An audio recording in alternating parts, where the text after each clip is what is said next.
This is a 2-minute warning. Reporters, please press 1 to raise your hand to indicate you have a question.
Good afternoon. I'm Mandy Cohen. I'm the Secretary of the Department of Health and Human Services.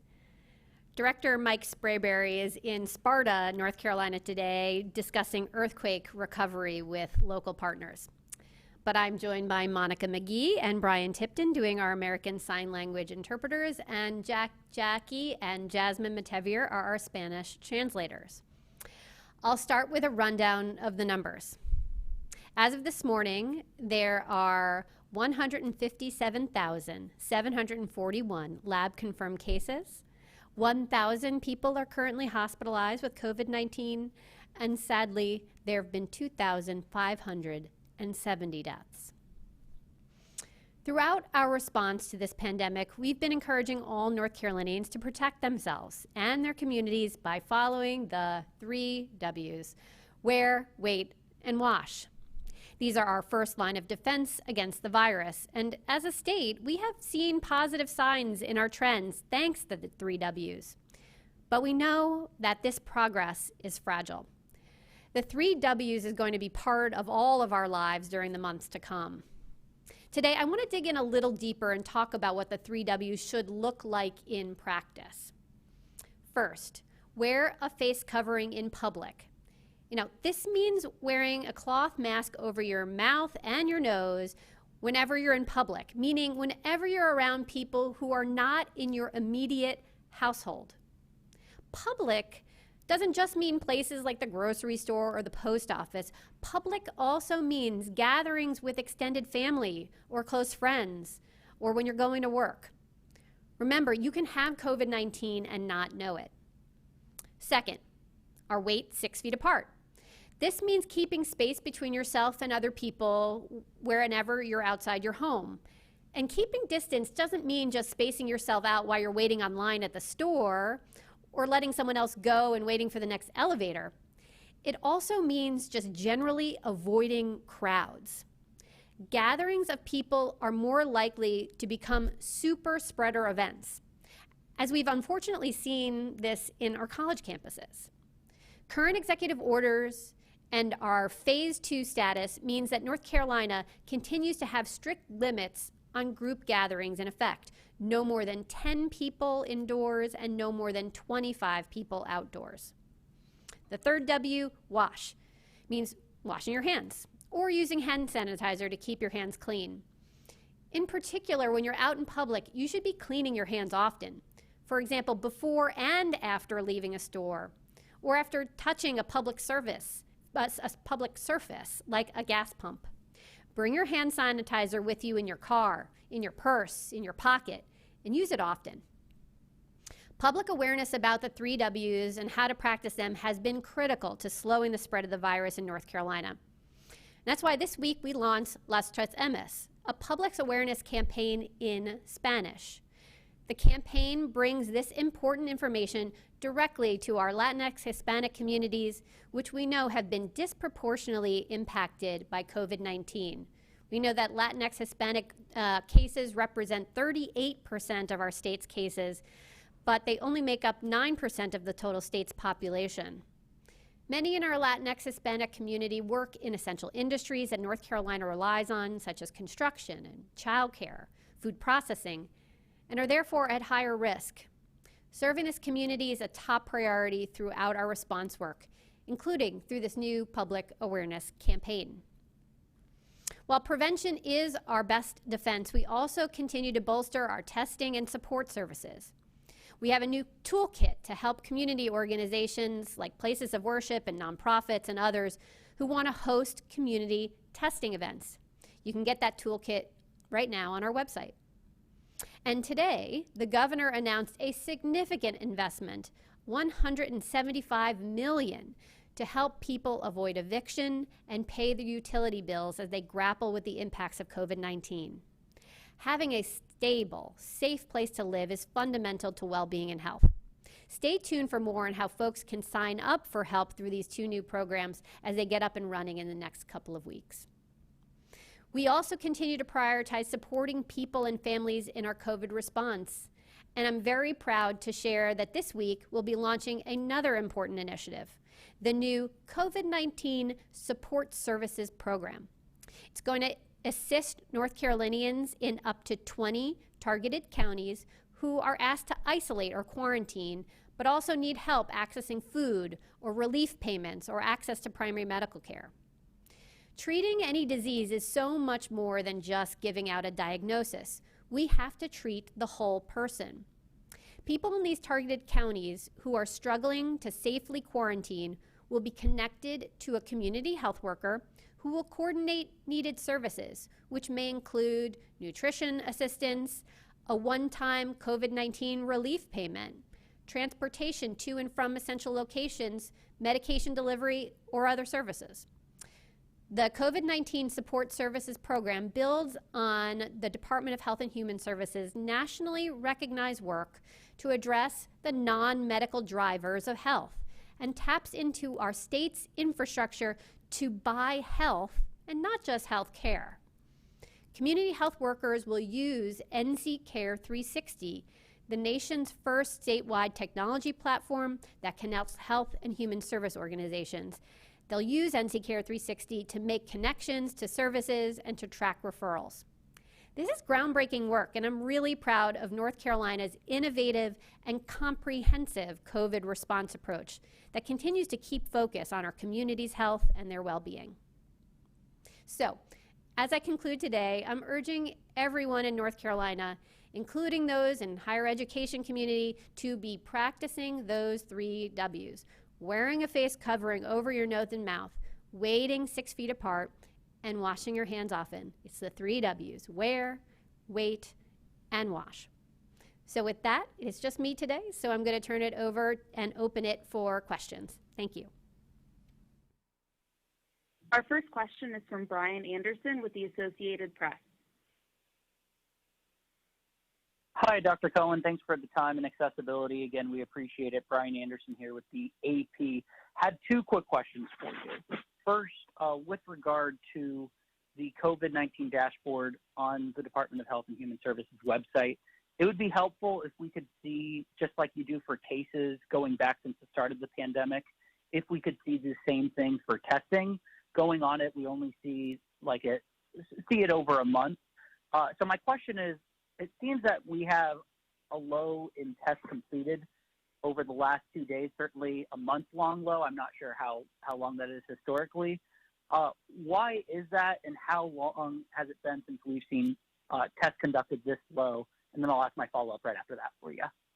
Thanks, Brian. Yes, we have seen lower amounts of tests done just in the last couple of days, but even last week was a lower testing week for us overall. we've been analyzing this closely to try to understand, is there a particular part of the state that has lower testing? Is there something else that we can glean? And what we're seeing is really slowing of testing across the board. Doesn't seem to be in any one part of the state. And what we're seeing is that slowing, not just here in North Carolina, but in states around us as well and around the country. I know I have talked to some of my colleagues around the country to understand this and what they are seeing, and we're sort of all seeing a slowing.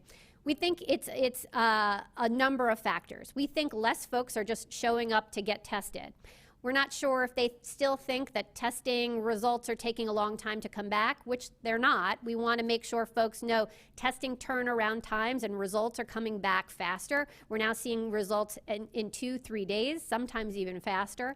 So test results are coming back faster. We thought maybe, is it the summer, people are on vacation, but again, here in North Carolina, we're getting back to school here, so we're hoping to see our numbers pick up. We announced late last week about a new testing vendor that the state has partnered with to, again, offer even more free testing for folks. We do not want cost to be a barrier. We have more than 500 testing sites, I think more than 600 actually, now on our website. So we have the locations. We're trying to make sure cost is not a factor. We want folks to know that testing is needed, that you can get your results turned around fast. And so we're going to continue to talk more about this because we do think testing is really important, but we want folks to make sure that they're showing up to get tested. I'd want to remind folks about who should get tested. Certainly folks who have symptoms, right? Cough or fever, anyone who's been exposed. But we also want folks in higher risk jobs or higher risk settings to get tested as well. And that includes, now that we're seeing some viral spread in our university campuses, if folks are in those locations, to also think about that as an exposure and to go get testing. We've said before, if you are in a crowd, as I talked about, we don't want you to be, but if you find yourself in a crowd, that might be a reason to go get tested to make sure that you have not contracted the virus. So we're noticing that lower testing. We definitely want to see that improve. We're trying a number of ways in which to increase our testing, working with stakeholders, getting more free testing out there, but we'll continue to do that as we go. Thanks, Brian. And I know you had a second question. Yes, I wanted to ask with regard to UNC Chapel Hill reporting a positivity rate in its COVID test the second week of classes of 32.2% compared to 2.8% before classes had started. Some students I spoke with said that this comes as no surprise that these campuses have shut down, and we know 4 out of 16 public colleges and universities in North Carolina have shut down, including the 4 largest in terms of undergrad enrollment. Were you surprised to see them shut down so quickly? Well, thanks for that, Brian. I think nearly 2 weeks ago now, when the governor and I were here talking about the next phase of what we would do with easing restrictions, we said we need to pause. And we said that because as we knew there would be opening of higher ed institutions, universities, and colleges, as well as our K-12 schools, we knew more people would be moving around. That means more virus moving around. So we knew that this was going to be something we needed to watch very closely. And so that is exactly why we paused additional easing of restrictions back 2 weeks ago. We knew that there would be some viral spread from the reopening. And I think what we have been trying to do is make sure that we are understanding what are the drivers of that spread. And what we are seeing is that spread of virus is in social gatherings, parties, particularly ones that are off campus, as well as housing that is off campus as well, sororities, fraternities, other group houses.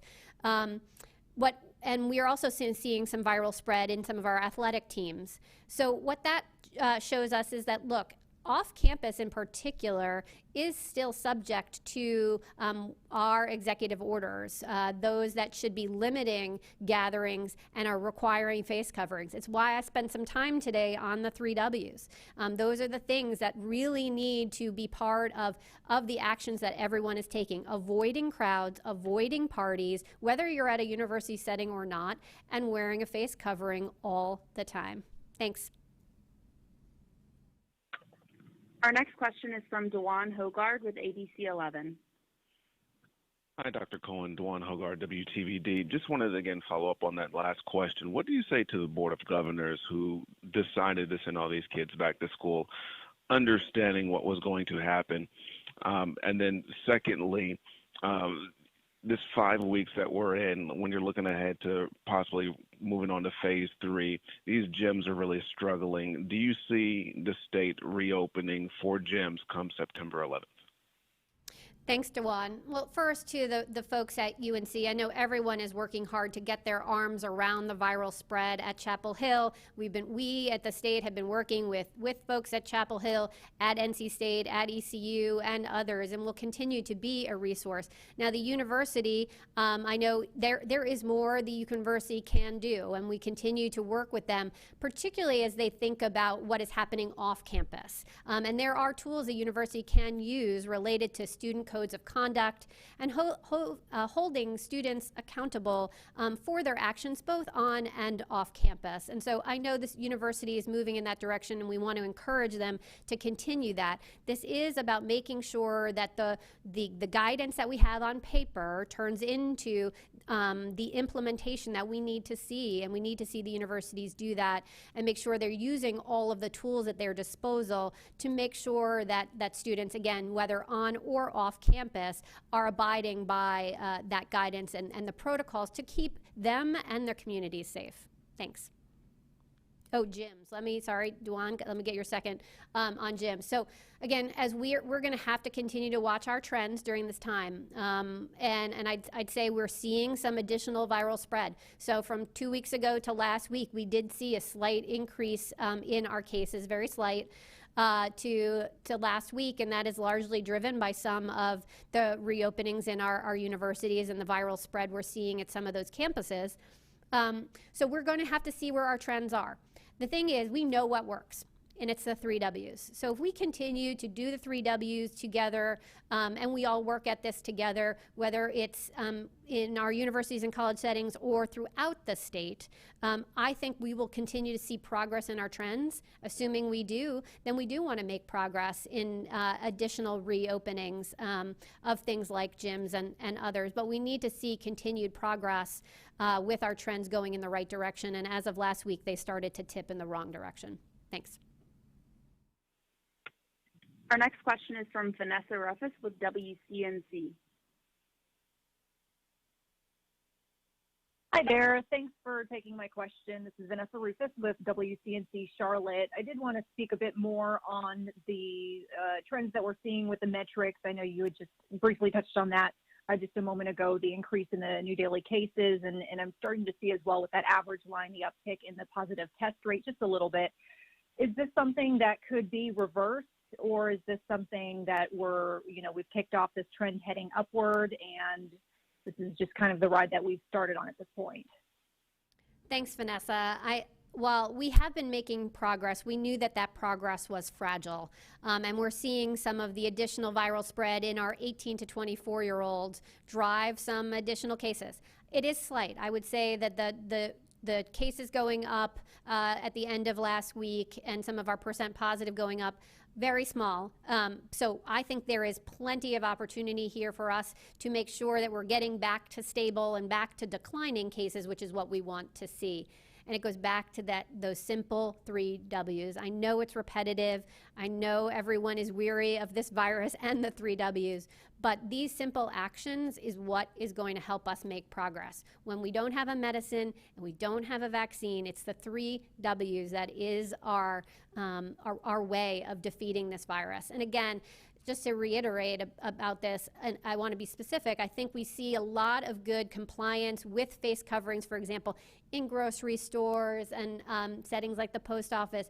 What we're not seeing is folks wearing face coverings maybe when they're with their extended family or their friends. that is a place where you also want to be wearing a face covering.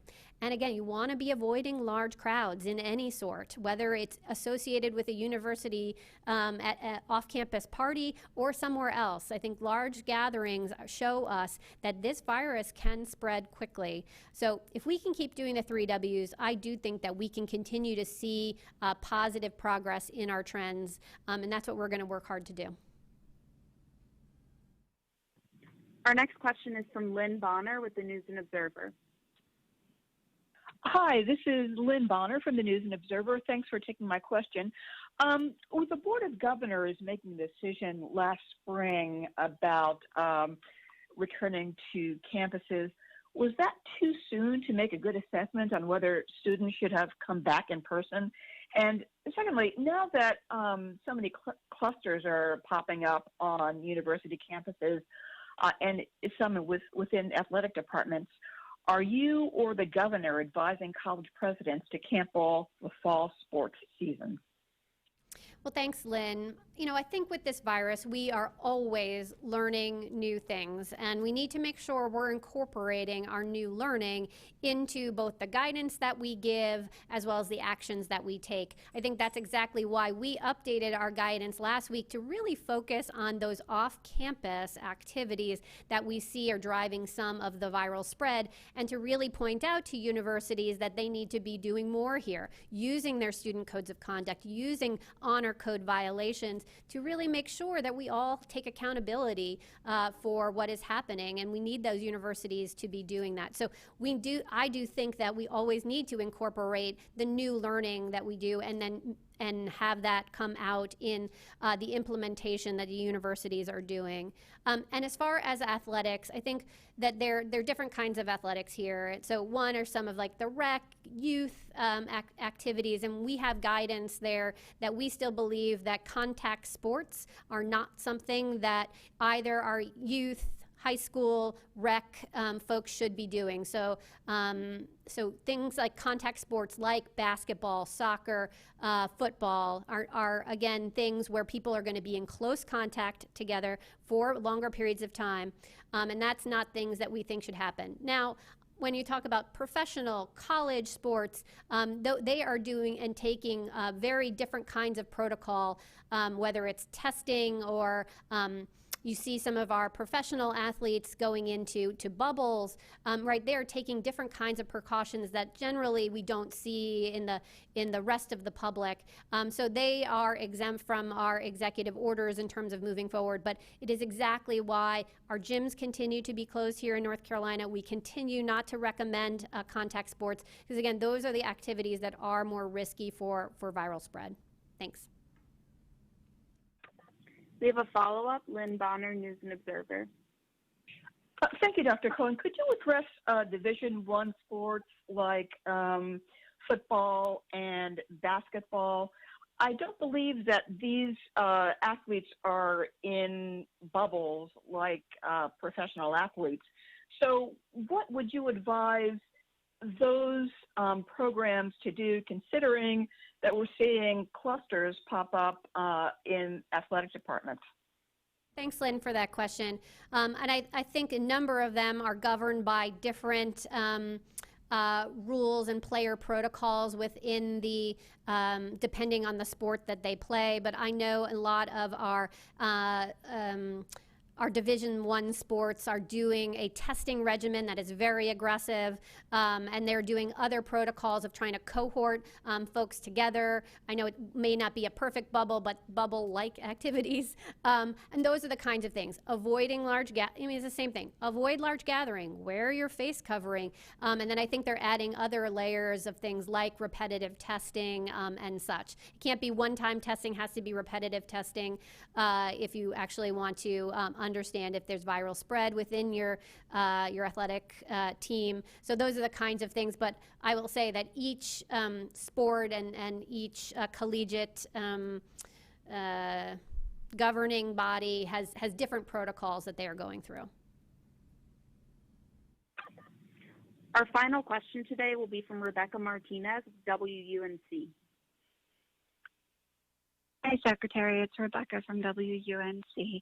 I have another question about gyms. A survey recently came out indicating that 16% of people who have memberships to gyms have started going back, even though gyms are still ordered closed under phase 2. I'm wondering, is this something your office is aware of? Are there any plans for enforcement? Rebecca, thanks for that question. I'm not aware of that number or where that data came from, but you are right in saying that our executive order it says that gyms should be closed at this point. Again, let me just step back to help folks understand why.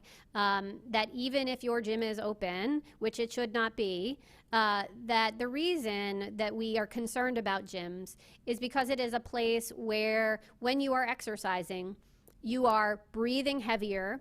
And when you breathe heavier, more viral respiratory droplets have the opportunity to leave your body and go to others. And so we know it is a place for more viral transmission. And again, we're just trying to cut down on the number of activities that folks do that are high risk. So we very much think that folks should understand the risks at gyms. Gyms are not supposed to be open.